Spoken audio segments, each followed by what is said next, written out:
करतो। खरं तर अजून एक दोन सभा आहे, तिकडे जायचं आहे, पण इथं दोनही घटक प्रामुख्याने पाहायला भेटतात। एक तर दिव्यांग आहे आणि शेतकरी पण आहे आणि काही मजूर पण असेल।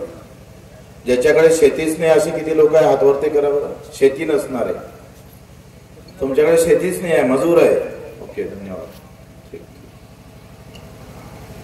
आणि कर्ज किती लोकांवर आहे? सगळ्याच।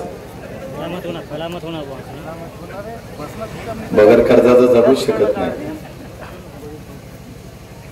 काल आम्ही 11 सभा घेतल्या, पुरा भंडारा जिल्हा 4 तालुके पिजून काढले। प्रत्येक जिल्हा परिषद सर्कलवर एक सभा घेत लोकांमध्ये काही जागृती करण्याचा प्रयत्न आम्ही केला। हे सगळं करताना लोक किती साथ देईल माहित नाही। तुम्ही आमच्या सोबत येणार का नाही येणार, का घरूनच तमाशा पाहणार, अजून काही तुमचा आम्हाला अंदाज आलेला नाहीये। पण माझा अंदाज नक्की एकदम बरोबर आहे। अंबिकाट भी जाए तो बच्ची को हटने वाला नहीं, जब तक हाथ में कुछ नहीं मिलता। जोपर्यंत सरकार झुकणार नाही तोपर्यंत आम्ही मागे हटणार नाही।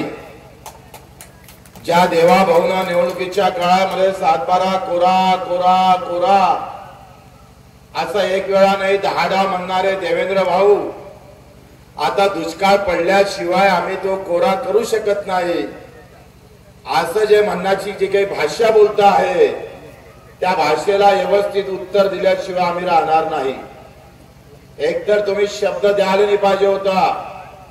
प्रभू रामचंद्राच्या नावानं सरकार तुमचं आलं आणि प्रभू रामचंद्राचा आदर्श जर तुम्ही पाळत नसाल तर हनुमानाची गदा जे असते ना, ते तुमच्या सरकारच्या टायक्यात टाकल्याशिवाय राहणार नाही। आम्हाला इतकं सोपं समजायचं कारण नाही। आता ते म्हणतात दुष्काळ पडल्यावर माफ करू, त्यांचं असं म्हणणं आहे का शेतकरी पाय घासून घासून मेला पाहिजे,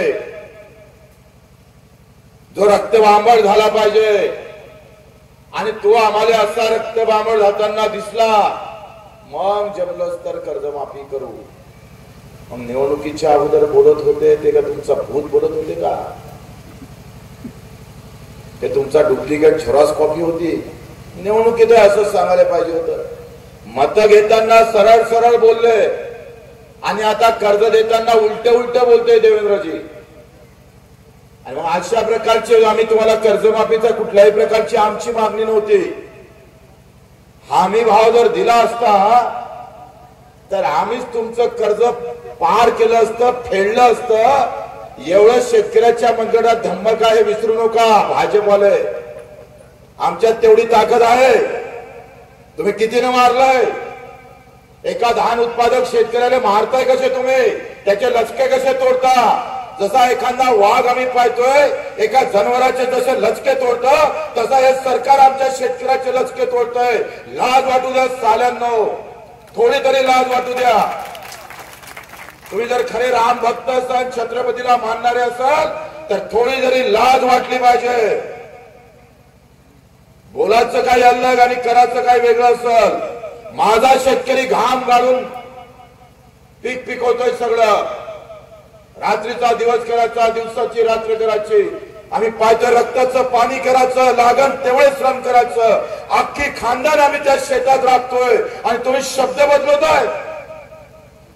काय भावना जातं आमचा धान? 2300 रुपये ना, त्याच्यातले 30% लोक बाहेरच्या बाहेर विकतं 1800 रुपयानं, बरोबर का नाही? कारण पैसे नगदी भेटत नाही, पैसे नगदी व्यापाराकडे भेटतं। हा धान विकलेला राईस मिल मध्ये त्या केंद्रावरच तिथच्या तिथं गडबड करतो ते वेगळी। पुरा इतिहास जर पाहिला तर इतका खोल आहे का शेतकरी सुखी झाला नाही आणि ज्याला धान 2 रुपये किलोने वाटलाय तोही सुखी झाला नाही। हे मधातले भामटे लोक सुखी झाले, हे मधातले भामटे सुखी झालेले आहे। आमच्या हाती काय आलं? माती झालं ना। आमच्या हाती येते काय? अरे बाजूच्या छत्तीसगड मध्ये 3100 रुपये भाव देतं आणि आमच्या इकडे 2300। हे 20,000 रुपये एका हेक्टरला देतं. आता 3100 रुपयानं 20 क्विंटल धान तुमच्या इकडे पिकते. कितीचा झाला? 3 दुने 60,000 का नाही? किती झाले? हा, एकूण जर आपण पाहिलं तर 65,000वर जातं. मी तुम्हाला गणित सांगतोय. इथं छत्तीसगड सगळ्यात गरीब राज्य आहे, आता निर्माण झालं. आणि हे देवाभाऊ आमचे ऍडव्होकेट आहे, अर्थमंत्री होते. पुऱ्या देशाचं राजकारण नागपुरातून जातं. 100 किलोमीटर असणारं नागपूर आम्हाला न्याय देऊ शकत नाही, कारण त्यांना माहित आहे सगळे धर्म आणि जातीत गुंतलेले लोक आहेत. यांना धानाच्या किमतीचा काही संबंध नाही. एक तो जय भीम बोलो, नाही तो जय शिवराय बोलो, नाही तो या अल्लाह बोलो, नाही तो जय छत्रपती शिवाजी महाराज बोलो. तुम बाईक जाते हो टाइम पर, तुम्हाला काही गरज नसतं तुमच्या त्या भावागिवाची. तुम्ही जाती पातीत विभागून जाता. आणि मग हे त्या आमच्या सगळ्या करंटे लोकांना माहित आहे का यांना पैसे दिल्यापेक्षा तोंडातून यांच्या जातीचं नाव घ्या, याचा विषय संपल्याशिवाय राहत नाही. तोंडात जातीचं नाव टाका. तोंडात आम्ही पाहतोय गर्व से कौम हिंदू है, नहीं तो बटेंगे तो कटेंगे और सरकार आने के बाद हिंदू को तोडेंगे साले. शेतकऱ्याची जमात कुठे जास्त आहे? हिंदू शेतकरी जास्त आहे ना, त्या मुसलमान आहे. आणि आत्महत्या करणारा शेतकरी कोण आहे? आता कुठे गेले साले हो? आता बटेंगे कटेंगे कुठे गेले? सगळं धर्माच्या नावावर चिवत्या बनवणं सुरू आहे. 2300 रुपये तिकडे 3100 रुपये. एका एकरात जर आम्ही पाहिलोय 20 क्विंटल धान पकडला तर तिथला 20 क्विंटल धान पकडला तर 3100 रुपयानं 3 दोन्ही 6 ते 5 65,000 रुपये झाले का नाही झाले? तुम्हाला एका क्विंटल मध्ये किती भेटून राहिले? हे 15-20 हजार रुपये हेक्टर देतं. 2.5 एकराले 20,000 देतं. बरोबर आहे ना? मग 20,000 रुपये जर आम्ही पाहतोय 2.5 एकराले दिले जातोय, तर एका एकराले आले किती? 6,000 6-7,000 रुपये. तिथं एकरा माग 20 क्विंटल वरचे 800 रुपये पडले तर 8-24 आम्ही पाहतो तिथं 15 ते 20,000 रुपये एकरा मागे भेटतं छत्तीसगडला. आणि आमचं सगळ्यात श्रीमंत राज्य आहे महाराष्ट्र राज्य, आणि आम्हाला सगळ्यात कमी पैसा भेटतो. इथं धान उत्पादक शेतकऱ्याला मारलं. हा धान जेव्हा आमचं सरकार विदेशात विकतं, व्हिएतनाम असेल, चायना असेल, अमेरिका असेल, त्या 15 ते 20 देशामध्ये आमचा सगळा धान, आमचा सगळा तांदूळ तिकडे जातं. सगळं प्रोसेस पकडा.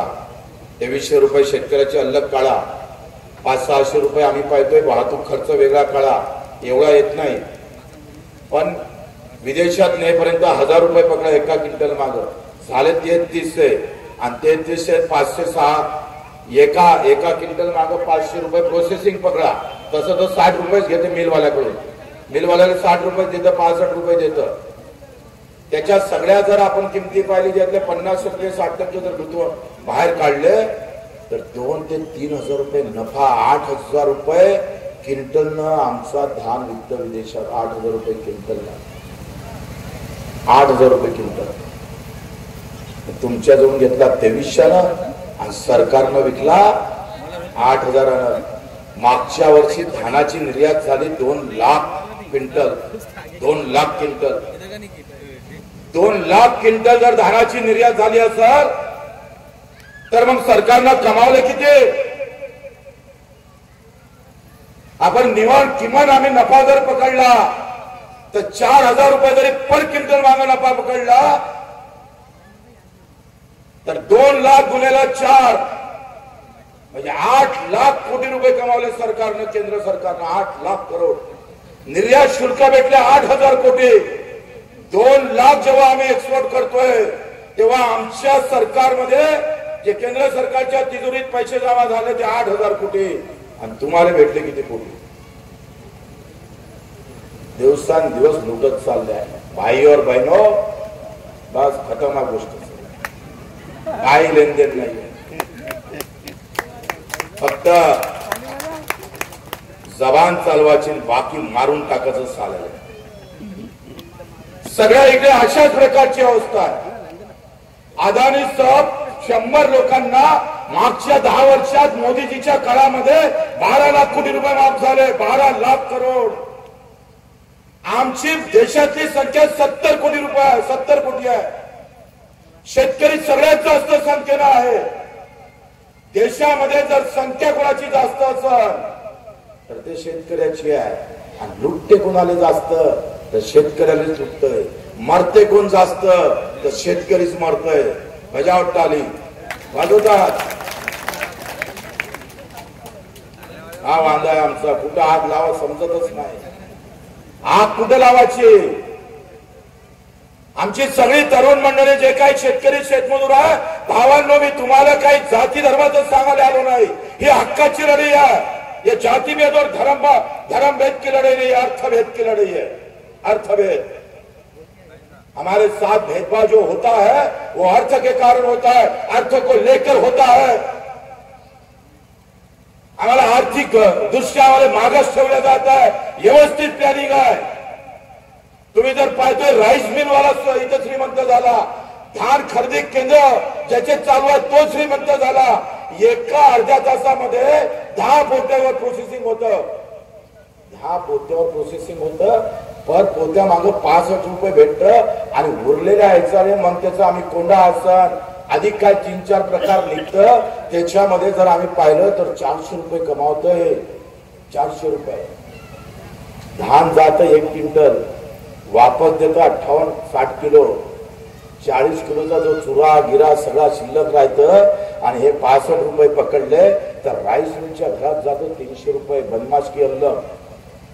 वो 1 घंटे में आम्ही पाहतोय 300 रुपये गुन्हेला आम्ही जर 10 पाहिले तर 10-30 म्हणजे 300 रुपये 3000 रुपये. 10 क्विंटलला मागं 3000 रुपये कमावते एका तासात. तुम्ही 6 महिने मार इकडे तिकडे करून तुमच्या पदरी 15,000 रुपये पण येत नाही. नामर्द झालोय आम्ही. कोणीच लेनदेन नाही आहे. तुम्हाला संताप नाही, राग नाही, चीड नाही, काही संबंध राहिला नाही. टीव्हीवर बातम्या नाही. आता 11% आयात कर मोदीजीने कमी केला कापसावर. काय कारण केला मोदीजी. क्या डर गए थे क्या ट्रंप को. झुक गए थे क्या ट्रंप के सामने. 56 इंच छाती वाला हमारे मोदी जी ने ट्रंप को कहा है मरने दो हिंदुस्तान के किसानों को. जो कपास उत्पादक किसान है उसको मरने दो. लेकिन ट्रंप का आदेश दिला आयात कर कम करना पड़ेगा. मोदी जी ने स्वीकारा. आ जाओ ट्रंप जी, लेके आओ पूरा कपास अमेरिका का पूरे हिंदुस्तान में आना चाहिए. और जो 200-300 जो कापड़ मिल वाले हैं ना उसको कपास स्वस्त मिलना चाहिए. काय व्यवस्था आहे बघा. हे काय मीडियावर बातमी नाही, कुठेही ब्रेकिंग नाही, कुठेही आम्ही पाहतोय कुठल्याही पेपरला त्याची हेडलाईन नाही. काय दाखवलं जातं. जातीपाती धर्माचे भांडण 10 डाव सांगणार पण शेतकऱ्याची लूट होतं ते एकही डाव ब्रेकिंग होत नाही. आम्ही समजून घेतलं पाहिजे.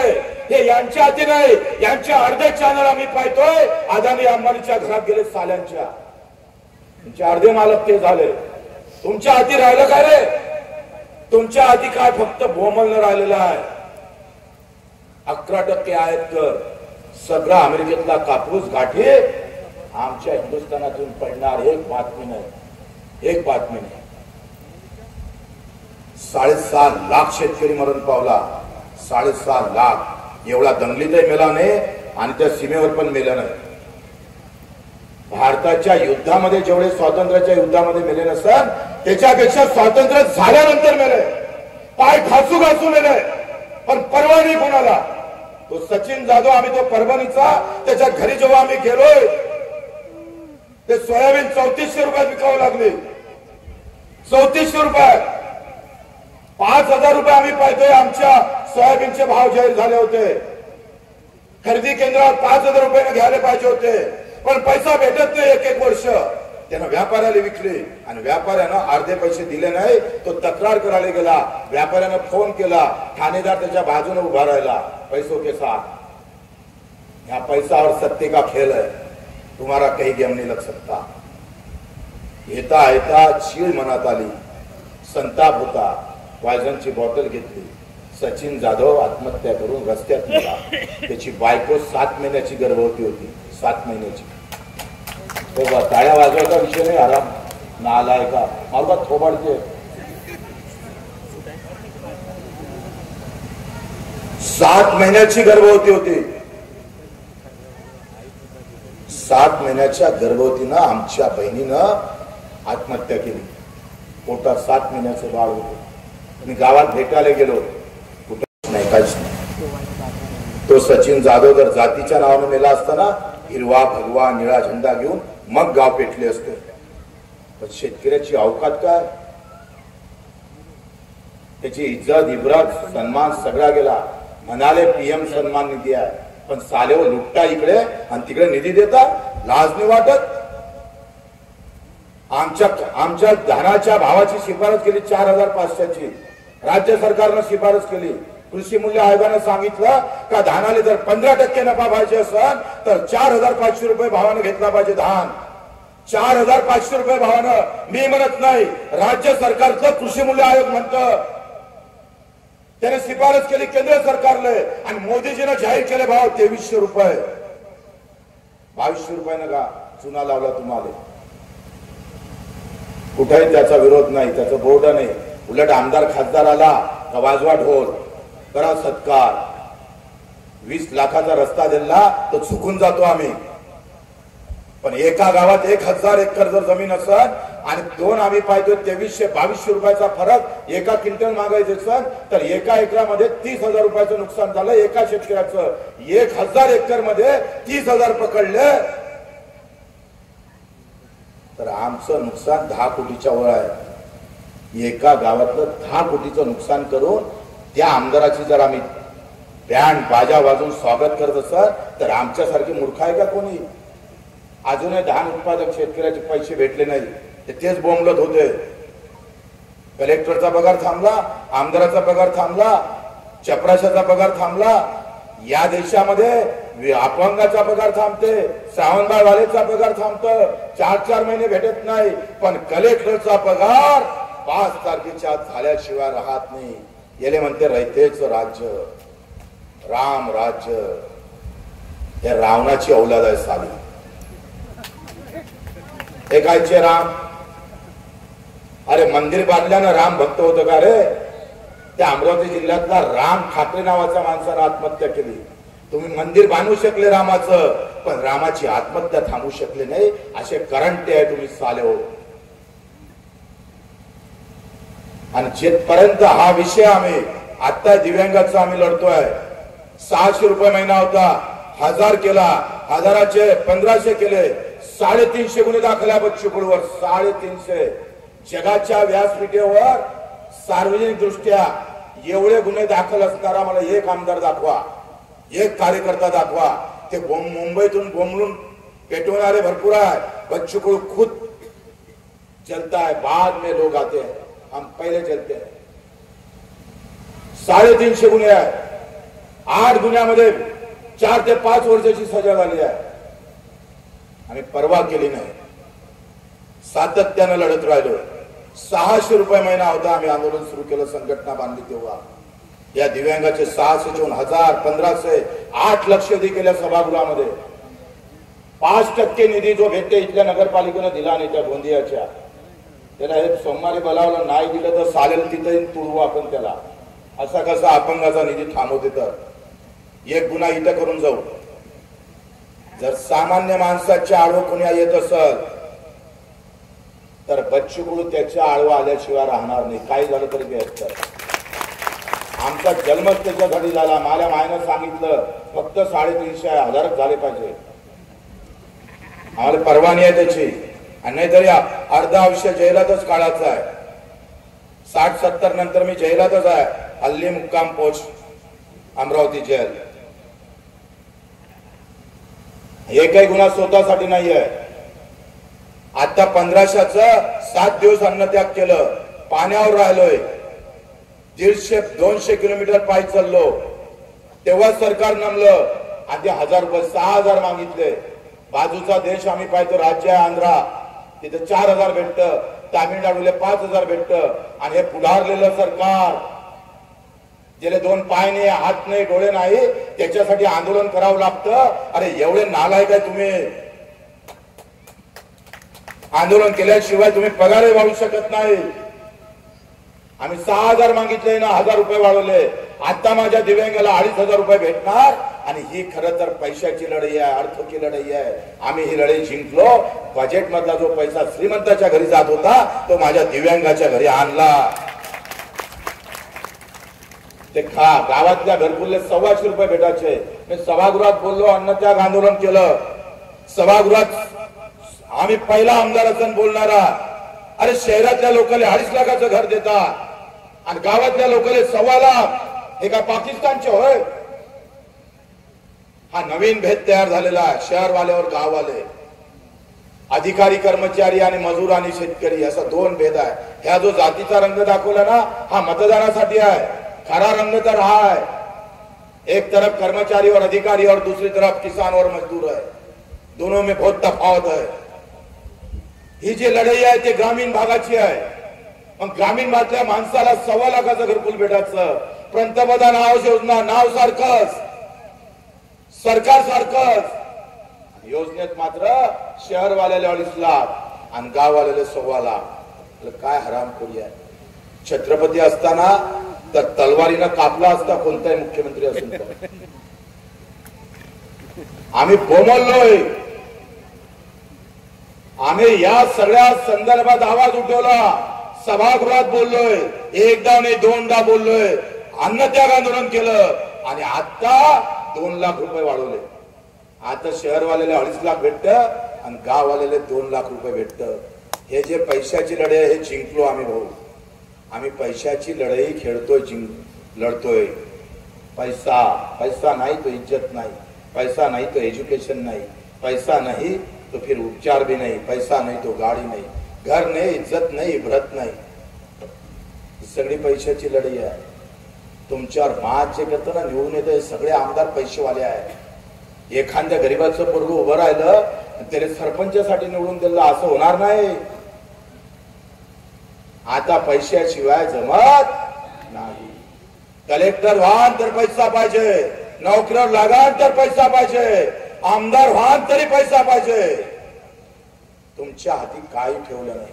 तुमच्या हाती झेंडे ठेवले ना, पार्टीचे झेंडे. गावागावात हे सगळे गुलाम आहे.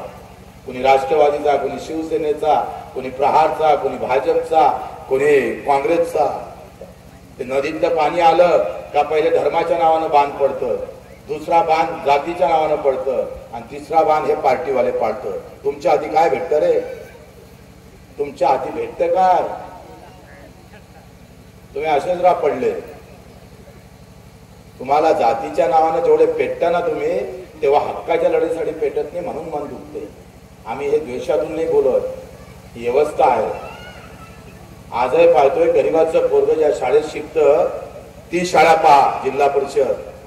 आणि आमच्या श्रीमंताचे पोरं, आमदार खासदाराचे पोरं ज्या शाळेत शिकतं तो पहा. पहिले जातीच्या नावानं शिक्षण भेटायचं नाही, आता पैसा नाही म्हणून चांगलं शिक्षण भेटत नाही. वा बे दुनिया. आम्ही महात्मा ज्योतिबा फुलेचा फोटो लावला, सावित्रीबाई फुलेचा फोटो लावला. हाती काय भेटलं रे? त्या सावित्रीबाईनं लढा तरी उभारला. तुम्ही तर मून धरून आहे जातीच्या नावानं. हे बोंबलू नको. पार्टीवाला येईल. विनोद अग्रवालनं जर पाहिलं तर मग कसं हो, निधी भेटत नाही, जिल्हा परिषदची तिकीट भेटणार नाही. कर मग लाचारी. आमदार घरी जरी आला लग्नाले तर आला, आमदार घरी लग्नाले आला, याच्यासारखा माणूसच नाही. काय लहान लहान गोष्टीसाठी अपेक्षा आहे तुमच्या? एकदम लहान लहान अपेक्षा. 10 लाखाचा निधी, 20 लाखाचा निधी, 40 लाखाचा निधी. अरे आम्हाला लुटते किती ते कोण पाहणार? त्याच्यासाठी कोण लढणार? कोण सामन्यावर येणार? सगळे जाती धर्मासाठी लढताना नेते दिसतं टीव्हीवर, पण शेतकरी शेतमजुरासाठी लढताना दिसतं का कोणी?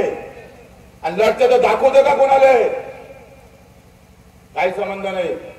आपसे टीआरपी मिल नहीं सकते और आपका आप कोई नकाशे के अंदर नहीं है. शेतकरी राहते कुठे या देशात? तो पाकिस्तानात राहतं. त्या दिव्यांगाचं काय लेनदेन आहे? अजून अर्ध्या दिव्यांगाले घर नाही. किती दिव्यांग हात वरते करा बरं. आणि किती लोकांना घर भेटलं ते सांगा बरं. सगळ्याला घर कोणाकोणाला भेटलं नाही पाहिजे. ज्यांना घर भेटलं नाही पाहिजे, अधिक नवीन घर पाहिजे, हे इतके लोक आहे. आमचे मोदीजी म्हणे 2022 को सबको घर मिलेगा. हे काय साधे अमेरिकेतले आणले का आम्ही? अरे 75व्या वर्षामध्ये तुम्हाला साधं घर नाही भेटलं रे, तरी झेंडा घेऊन उभाच आहे. बाप मेला तरी 72 हातात झेंडा पाहिजे पार्टीचा. अरे घ्या ना झेंडा हाती. पण जेव्हा आमच्या मायबाप शेतकरी बापावर येत असेल ना, तर तो झेंडा याच्या टायक्यात मारा साल्यांना. पार्टीचा वादा नाही आहे, ते तुम्हाला मुद्दामून गुलाम करून ठेवतं. म्हणून ही लढाई आमच्या अस्तित्वाची आहे. 28 तारखेला आपण नागपूर किंवा मुंबईला घुसणार आहोत. 7 दिवसासाठी घुसणार आहोत. 7 दिवस राहणार आहोत. तुमच्या वाहनाने यायचं आहे, वर्गणी करून यायचं आहे. येणार आहे का? काय आवाज आहे? 4 वाजता हात उभे केले मी का मार खाऊ का तिथं? अरे किती लोक येणार आहे? गाडी तुमची, जेवण तुमचं. 7 दिवस असं समजा का आपण दर्शनालाच गेलो. जेथपर्यंत मागण्या पूर्ण नाही तेथपर्यंत हटणार नाही. पहिली किंमत आम्ही 10,000 लोकांची जाऊ, दुसरी पुन्हा 10,000ची, आणि तिसरी एकदम 30,000ची नेऊ. 1,00,000 पर्यंत लोक जमा करायचे आहे. पूर्ण महाराष्ट्र फिरतोय. 600 सभा घेतोय. काल 10 ते 11 सभा झाल्या. गोंदियात आज आता पुन्हा 4 सभा आहे. पूर्ण महाराष्ट्र पिजून काढतोय. मी पडल्यापासून हारल्यापासून घरी बसलोच नाही आहे. तुम्ही म्हणून पडलं म्हणून फिरतो का? तर 350 गुन्हे आल्यावर तसंच झालं का दाखल? त्यात 4 कलेक्टर आहे, 3 सचिव आहे, 1 SP आहे. आम्ही कुणाला ठेवलं नाही शिल्लक. जो सामान्य माणसाच्या आडवा येईल. मंत्रालयात 3 जण आहे. आम्ही छत्रपतीचे खरे भक्त आहोत, बाबासाहेब आंबेडकरचे भक्त आहोत. आमचा संभाजीराजा जो मरण पावला, शहीद झाला, तो फक्त वतनदारीमुळे झाला. माहित आहे? औरंगजेबानं पकडलं पण दाखवलं कोण? शिर्क्यानं. शिर्के कोण होता? आमच्या संभाजीराजाच्या बायकोचा भाऊ होता. आणि त्यानं काहून दाखवलं? तर वतनदारी भेटली नाही म्हणून. ही वतनदारी जिजाऊनं रद्द केली. कारण 4 क्विंटल जर धान झाला तर 2 क्विंटल वतनदाराला द्यायला लागत जाय. त्यातला 1 क्विंटल आदिलशाही, मोगलशाही, निजामशाहीला जात होता. आणि जिजाऊनं सांगितलं का कष्टाचे हे धान्य जर आमचा वतनदार खात असेल तर तो आपल्या नात्या गोत्यातला असला तरी उकळून फेकशी उभा. उपडली वतनदारी, खतम केली. लढाई खऱ्या अर्थानं अर्थकारणाची होती. समजून घ्या तुम्ही. तुम्हाला दिसतो तो भगवा, तो एका जाती धर्माचा पंथाचा नाही आहे. तो कष्टकरी, कामकरी, शेतकरी, मजूर, दिव्यांग, कामगार, मेंढपाळ, मच्छीमार, या सगळ्या कष्टकरी लोकांचा तो भगवा आहे. तो एका जातीचा असू शकत नाही. आणि मग तुम्ही आम्ही जातीपाती धर्मात गुंतू नका. तुम्ही 28 तारखेला येणार आहे. ऑक्टोबरला तुळशीचं लग्न आहे. त्या दिवशी चालन का? नाही तर लग्न आलं तर येणार नाही. तुळशीच्या लग्नाचा प्रॉब्लेम का काही? अरे तुळशीचं लग्न आहे ना त्या दिवशी, ते लग्न सोडून या, काही प्रॉब्लेम नाही. 28 तारखेला यायचं आहे आणि दणकेबाज यायचं आहे. एकदा सगळ्याचा हिसका पाहिला. ते म्हणते ना, निवडणूक आली का मुस्लिम खतरे में है, नहीं तो हिंदू खतरे देता. सच में तो मेरा किसान खतरे में भाई, तो रोज मरता है, वो खतरे में है. आणि म्हणून आम्ही सर्वांनी बाबासाहेबांचा आवाज नारा देऊ, छत्रपती शिवरायांचा, महात्मा ज्योतिबा फुलेंचा, ह्या सगळ्या महापुरुषांचा नारा देत आम्हाला नागपूर वेळेवर सांगितलं जाईल. थोडा चकवा द्यायचा आहे पोलिसांना. एक तर नागपूर घुसो, जे देवेंद्रजी राहते ना तिथे, देवाभाऊ, देवाच्या घरून आलेले देवाभाऊ, सबके साथ सबका विकास, या विदर्भातला आमचा मुख्यमंत्री आहे. ना तुरीले भाव आहे, ना कापसाले भाव आहे, ना सोयाबीनले भाव आहे, ना धानाले भाव आहे, ना आमच्या संत्र्याले. काय केलं सांगा बरं संत्रा शेतकऱ्यासाठी? गडकरी साहेबाला विचारा, देवाभाऊला विचारा, केलं काय तुम्ही? ते निर्यात केली आम्ही. साखर निर्यातीला सबसिडी दिली, साखरेची निर्यात होते आणि कापसाची आयात होते. वा, बढिया. धानाचे पैसे 7-7 महिने भेटत नाही. आणि देवा मुख्यमंत्री आमच्या विदर्भातले मस्त चालू ठेवा, आम्ही मारतो ना हो. तुम्ही काय फक्त झेंडा दाखवा आम्हाला. झेंडा दाखवल्यावर आमचं मत भेटते त्याला माहित आहे. पण बच्चू कडू आता इथं आहे, निवड झेंड्यानं मत भेटणार नाही. जेथपर्यंत आमचं भलं नाही तोपर्यंत तुम्ही सत्तेत नाही, हे आम्हाला सांगावं लागणार आहे. तयारी आहे तुमची का घरी गेल्यावर विसरून जा. एक मला यवतमाळला पोट्ट भेटलं, मी सभेत खाली उतरलो आणि म्हणे भाषण चांगलं झालं. म्हटलं मग कुठं घोडं अडलं? तर म्हणे नाही माझी मामी आहे ना म्हणे ते बीजेपीत आहे म्हणे. म्हटलं संपला विषय, मग तुझे 10 जण भलं. ही अवस्था आहे आमची. आम्ही पार्टीचे गुलाम म्हणून राहतो. बाबासाहेबांना मतदानाचा अधिकार दिला पण तुम्ही पार पार चीर फाड करून टाकला. सत्यानाश झाला सगळा.